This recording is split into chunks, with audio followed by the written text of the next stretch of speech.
Break के बाद एक बार फिर आप सभी का स्वागत है। तो खून के बदले खून, ये ईरान का ऐलान है जिसका परचम लाल झंडे के रूप में जामखरान मस्जिद भर लहराता हुआ दुनिया को खूनी खेल का संदेश दे रहा है। लेकिन एक बार फिर ट्रंप इस फैसले के बाद अपने ही देश में घिर गए हैं। रिपब्लिकन्स ने से लेकर अमेरिकी जनता तक विरोध में सड़कों पर है और पूर्व उपराष्ट्रपति कमला हैरिस से लेकर न्यूयॉर्क के मेयर ने भी इस फैसले के खिलाफ अपना विरोध दर्ज करवाया है। अमेरिका अपना आधा मकसद पूरा कर चुका है, लेकिन आगे क्या? अपने फैसलों पर अड़ियल रुख रखने वाले ट्रंप को ये दबाव रणनीति बदलने पर मजबूर कर पाएगा। देखिए, अपने ही घर में घिर गए हैं डोनाल्ड ट्रंप।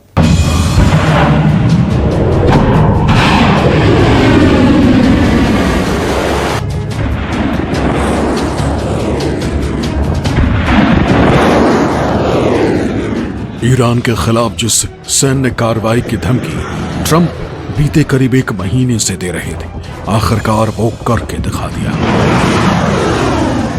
अमेरिका ने ईरान पर बड़ा हमला करके सुप्रीम लीडर खामनेई को खत्म कर डाला। लेकिन अब ट्रंप के इस एक्शन का रिएक्शन भी दिखाई देने लगा। अमेरिका में ट्रंप के खिलाफ आवाज उठने लगी।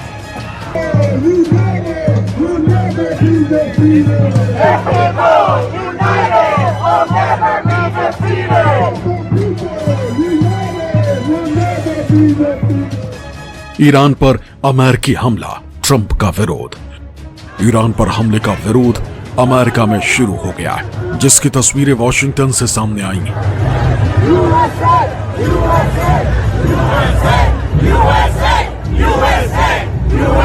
जमा हुए प्रदर्शनकारियों का कहना था कि ट्रंप ने अमेरिका को युद्ध में धकेल दिया है, जबकि अमेरिकी किसी भी हाल में युद्ध नहीं चाहते।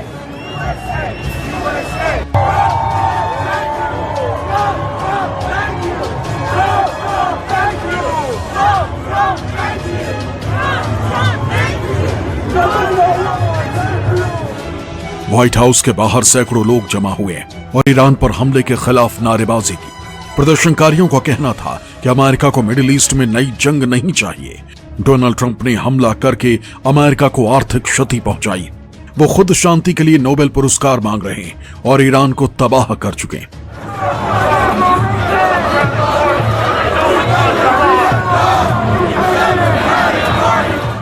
ईरान पर किए गए हमले को लेकर अमेरिका के पूर्व उपराष्ट्रपति कमला हैरिस का बयान सामने आया।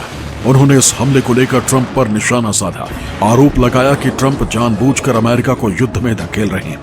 Donald Trump has dragged us into a war the American people do not want. He has put American troops in harm's way. I unequivocally oppose this war of choice, and everyone should. And the bottom line, when it comes down to it, is that if we want to stop Donald Trump with this random decision that he has arrived at, then Congress must act, and Congress must act immediately. The American people do not want our sons and daughters to go into this unauthorized war of choice, and I unequivocally oppose it.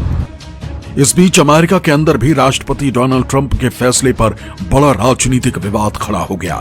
Iran पर हमले के फैसले को लेकर America की राजनीति दो हिस्सों में बंट गई है। विपक्षी नेताओं ने इसे खतरनाक और बिना मंजूरी के लिया गया कदम बताया। उनका कहना है कि इस कार्रवाई से अमेरिका एक बार फिर मिडिल ईस्ट के बड़े युद्ध में फंस सकता है। न्यूयॉर्क के मेयर ने एक्स पर पोस्ट करते हुए लिखा, आज अमेरिका और इजराइल द्वारा ईरान पर किए गए सैन्य हमले एक अवैध आक्रामक युद्ध में भयावह इजाफे का संकेत है। शहरों पर बमबारी, नागरिकों की हत्या और युद्ध का एक नया मोर्चा खोलना।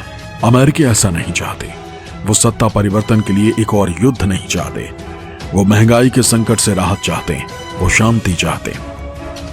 हालांकि ईरान पर हमले को लेकर अमेरिकी राजनेता दो धड़ों में बंटे। रिपब्लिकन नेताओं का मानना है कि ईरान पर हमले का फैसला सही है, जबकि डेमोक्रेटिक इसे गलत मान रहे हैं। जाहिर है ट्रंप अब अमेरिका में ही घिर गए हैं। Bureau report, news 24।